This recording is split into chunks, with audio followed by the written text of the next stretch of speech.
Espero que se encuentren muy bien. El día de hoy les traigo una breve lectura sobre el libro Este dolor no es mío. Espero que sea de su agrado y cualquier comentario es bienvenido. Muchas gracias por estar aquí. Tenemos el capítulo 6, la queja nuclear. Cuando no se hace consciente una situación interior, sucede exteriormente, como destino. Carl Jung, Iron, contribución a los simbolismos del sí mismo. Las palabras que empleamos para describir nuestras inquietudes y nuestras luchas pueden decir más de lo que pensamos, pero a poco se nos ocurre estudiarlas. En este capítulo empezarás a construir tu mapa del lenguaje nuclear. Aprenderás a seguir el rastro de pistas que van dejando tus palabras y que puede conducirte hasta el origen de tus miedos. La primera etapa de este camino verbal será la queja nuclear. Esta puede ser todo un tesoro de riquezas pendientes de estudiar. Tu queja nuclear puede contener incluso las semillas de la resolución que buscas. Solo tienes que asomarte dentro de ti.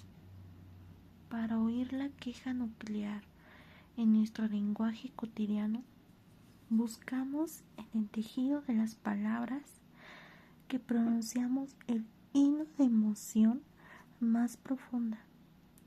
Atendemos a las palabras que tienen la máxima resonancia emocional. A veces estamos presos a un miedo que nos debilita. En ocasiones pedimos o exigimos algo con un cierto matiz de apremio. A veces no tenemos más que un gran dolor. Bob es un ingeniero de 52 años. Cuando siente ansiedad y se encuentra solo, se queja diciendo: ¿por qué me dejan todo siempre? ¿Por qué no soy lo bastante bueno? A veces oímos palabras o frases que parecen tener una vida propia. Cuando Joan se quejaba, decía que su madre siempre decía de ella que era la desilusión más ignominiosa de la familia. Su queja principal era que su madre y ella no estaban unidas.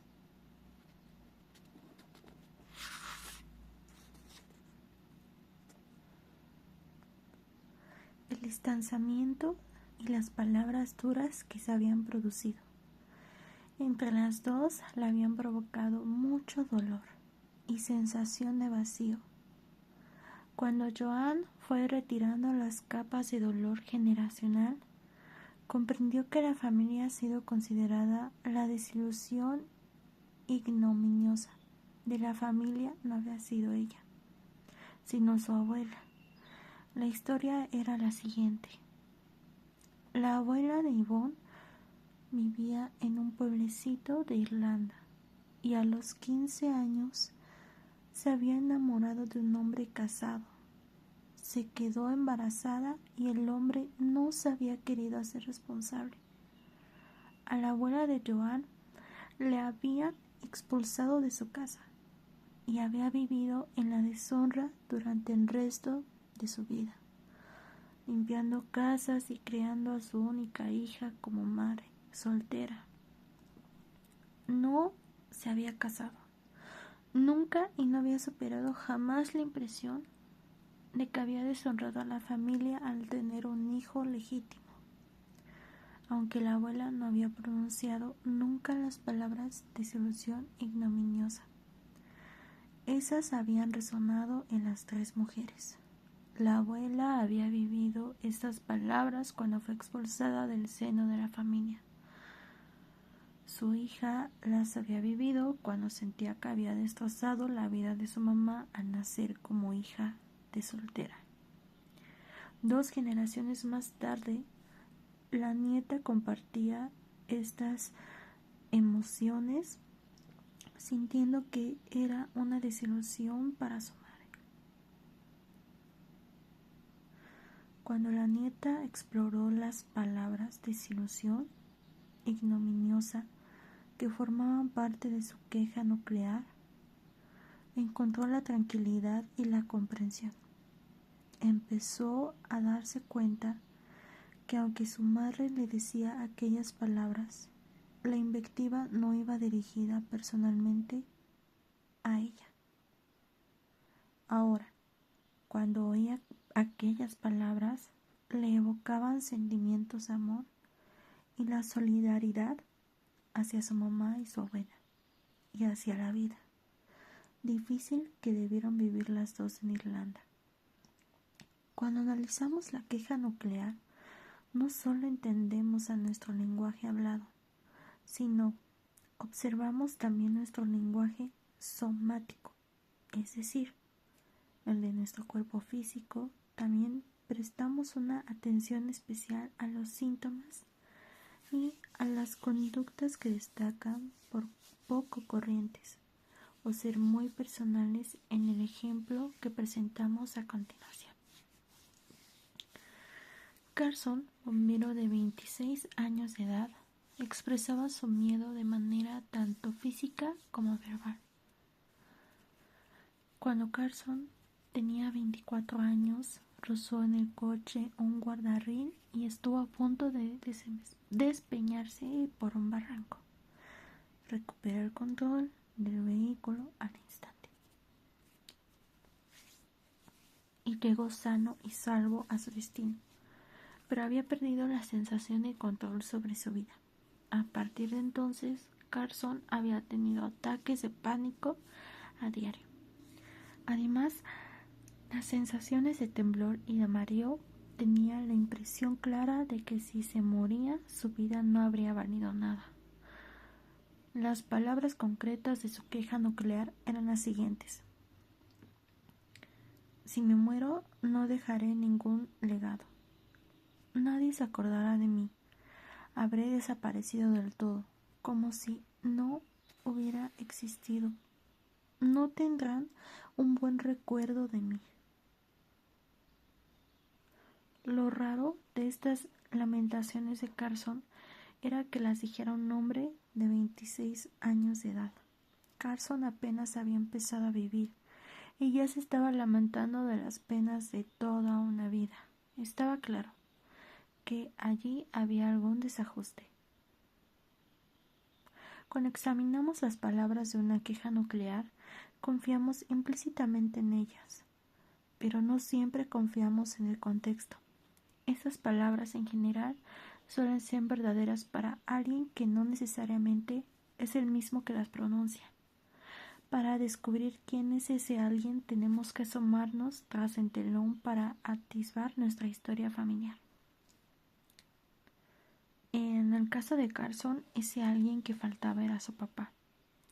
Después de un duro proceso de divorcio con su mamá, al padre de Carson le exigieron que renunciara a sus derechos paternos sobre el hijo, que tenía entonces 4 años.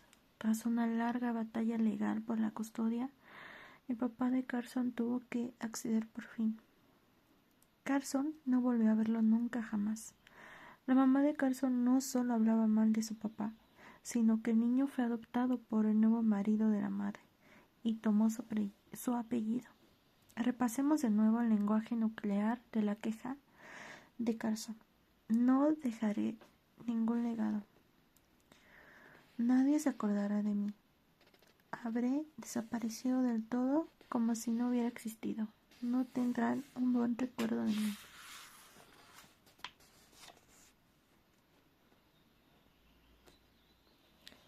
La historia de Carson se ve ahora bajo una nueva luz, fusionándose con la realidad de su papá de haber perdido a su legado vivo, a su hijo Carson, Este había encontrado un modo encubierto de aliarse con el papá ausente. Compartía las sensaciones y la experiencia dolorosa del papá, temiendo que también él mismo desapareciera de pronto y quedara olvidado. Después de haber descubierto la raíz de su queja nuclear, Carson tomó la decisión de localizar a su papá y de ponerse en contacto con él de nuevo. El papá se había trasladado a otro estado y había tenido 3 hijos con una segunda esposa, pero se alegró muchísimo de tener noticias de Carson. Le había perdurado el vacío de haber perdido a su hijo 20 años antes, que le perforaba el corazón, según dijo a Carson. También había quedado dentro de Carson algo tangible,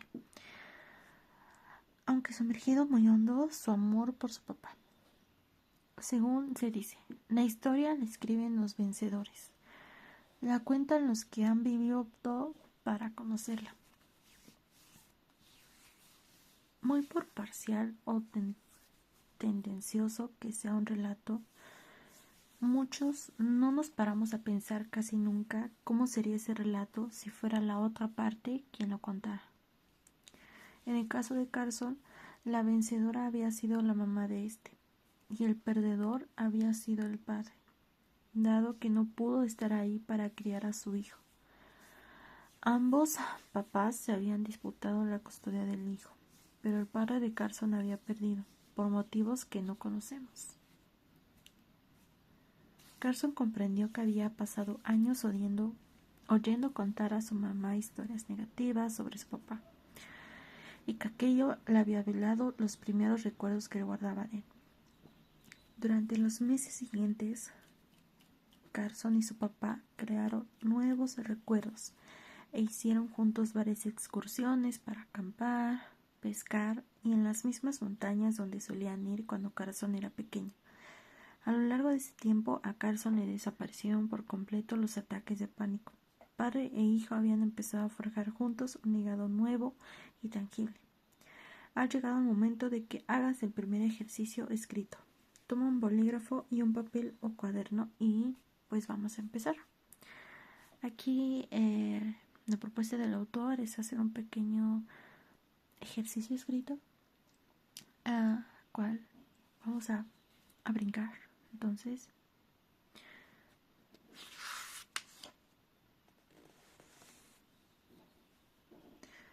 vamos a brincar a Sandy, me voy a morir. Ahora sígueme mientras analizamos con detalle la queja nuclear de una mujer a la que llamaré Sandy. Sandy, como Gretchen, también fue una niña cuya historia arrancaba el Holocausto. Como hija que era una superviviente del Holocausto, Sandy necesitaba ayuda para entender el miedo abrumador que tenía a la muerte. Por eso exploramos una parte de su lenguaje nuclear. Decía que su miedo no era la muerte a sí misma, sino saber que me voy a morir y no poder hacer nada para evitarlo. Está completamente fuera de mi control. Sandy también necesita ayuda para superar su miedo a los espacios cerrados, un miedo que la incapacitaba y le impedía viajar en avión ni usar los ascensores.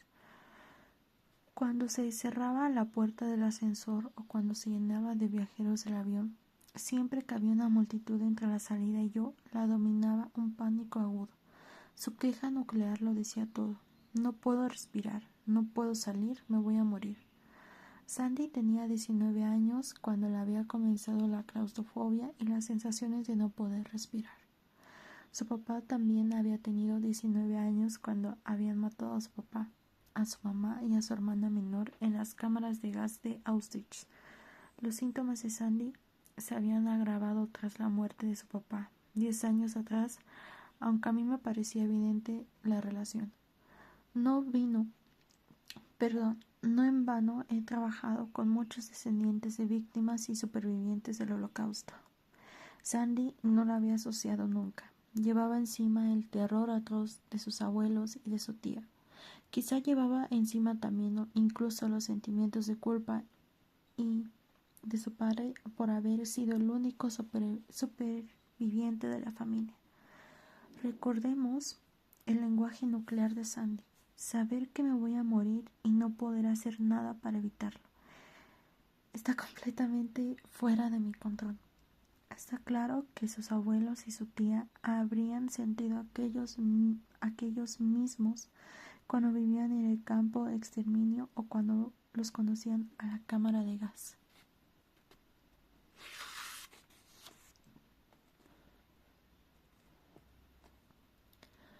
Cuando estuvieron dentro de la cámara de gas, cualquiera de ellos podría ver una multitud entre la salida y yo, y después, evidentemente, los invadiría un pánico inmenso. El final trágico se desvelaba en el lenguaje nuclear de Sandy: no puedo respirar, no puedo salir, me voy a morir. Sandy ya veía claramente la relación. El terror de sus antepasados se había estado expresando dentro de ella, aunque conocía los hechos trágicos que se habían producido en su familia. Nunca había establecido la relación pensando que ella misma podría estar aportando unos sufrimientos que no eran suyos. Ahora ya lo tenía claro. En nuestra sesión de trabajo pedí a Sandy que visualizara a sus abuelos y a su tía como si los tuviera delante. Le pedí que tuviera una conversación con ellos. Sandy, siguiendo mis orientaciones, les dijo: he estado aterrorizada igual que vosotros, y veo que este terror ni siquiera es mío. Me doy cuenta de que a vosotros no os sirve de nada que yo cargue con él, y a mí tampoco me sirve, desde luego. Sé que esto no es lo que queréis para mí, y sé que es una carga para vosotros ver esta ansiedad mía. En vez de ello, voy a dejar estos sentimientos de ansiedad con vosotros. Contigo, abuelita, contigo, abuelo, y contigo, tía Sara. Le asomaron las lágrimas a los ojos mientras imaginaba que los tres le sonreían y le impartían su bendición, deseándole que fuera feliz. Sandy se imaginó que el cuerpo que la llenaba de amor que le estaban enviando. Cuando Sandy fue capaz por fin de determinar el origen de su claustrofobia y el miedo a su muerte, sintió que le disipaba el peso de sus miedos. Lorena, me voy a volver loca. Muchas personas cargamos con el miedo a que nos pase algo horrible en el futuro. Ese miedo se suele manifestar en nuestra queja nuclear. Lorena tenía 19 años y sufría ansiedad y ataques de pánico en situaciones de trato social. Decía que cuando estaba con amigos tenía sensaciones de estar atrapada y de no ser capaz de salir. Había empezado a notar esta ansiedad 3 años antes. Y hacia la misma época había empezado a sufrir una infección de vejiga que no se le curaba. Recordaba que había consultado a diversos médicos sin que nada de lo que le recetaban le aliviara los síntomas. Lorena contó que lo más terrible de padecer aquella infección de vejiga, su peor miedo había sido que nada ni nadie podían ayudarla y que la infección no se le curaría nunca. La infección de vejiga se la acabó curando, pero a ella le seguía dominando la ansiedad. Nuestra conversación transcurrió así. Mark, ¿y si la infección de vejiga no se te curara nunca? Lorena, tendría dolor, estaría deprimida, estaría siempre de médico en médico. Estaría restringida, no sería feliz, no tendría éxito, tendría ansiedad constante, sería una fracasada. Ah, qué fuerte. ¿No te llaman la atención algunas palabras del lenguaje nuclear de Lorena? ¿Qué te parecen las palabras restringida y fracasada? Advertirías que estas palabras quieren llevarnos hacia una dirección nueva. Más allá de la cuestión de la infección de vejiga, vamos a dejar en suspenso de momento las ideas que podamos tener acerca de Lorena y de su infección de vejiga, y nos dejaremos guiar por la energía de sus palabras. Lorena se estaba aproximando a su lenguaje nuclear, pero todavía no había llegado del todo. Para ayudarla a que profundizara más todavía, Le pedí que descubriera lo peor que le podía pasar a otra persona. Cuando estamos intentando articular nuestro peor miedo y nos quedamos bloqueados, suele ser útil dar marcha atrás y un poco imaginarnos lo peor que le puede pasar a una persona distinta a nosotros. Veamos lo que surgió en el caso de Lorena. Mark, ¿qué es lo peor que le podría pasar a otra persona, no a ti? Lorena, que no tenga éxito, que no sea feliz, que no sea capaz de hacer las cosas que quiere, que se vuelva loca, que se vuelva una especie de ermitaña, que acabe ingresada en un papel psiquiátrico y termine por suicidarse. ¿Verdad que estas palabras tienen enjundia? Volverse loca, acabar ingresada en un psiquiátrico, suicidarse. Ahora vamos a combinarlo todo para ver qué sacamos en limpio. Tenemos a una persona fracasada que está restringida, que se vuelve loca, ¿dónde termina por suicidarse? Quizás te estés preguntando de dónde salen todos estos datos. Vamos a descubrirlo. Voy a dejar el video hasta aquí.